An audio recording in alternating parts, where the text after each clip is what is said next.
The ripple effects of coronavirus shutdowns are continuing as many small farms across the country are unsure if they'll be able to survive in the long run.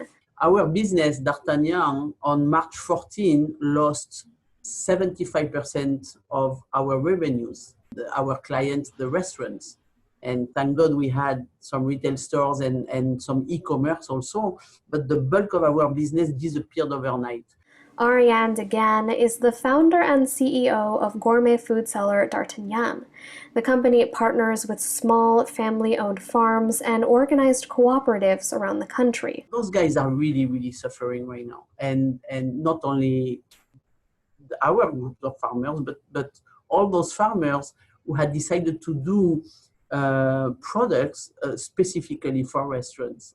According to a report from the Stone Barn Center for Food and Agriculture, nearly a third of the independent farmers surveyed said they could face bankruptcy by the end of the year. My biggest fear is that the farm isn't here for the future generations. In an effort to help those affected by the pandemic, D'Artagnan partnered with celebrity chefs and started the All-for-One Farmer Salute and Relief Fund. I'm really hungry after all this. As of this reporting, it had raised about $15,000 for Farm Aid and helped educate self-quarantined audiences about the importance of supporting their local farms.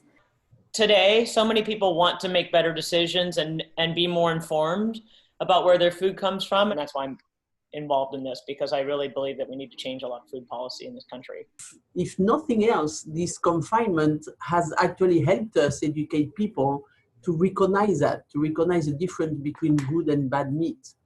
Casey Mendoza, Newsy, Chicago.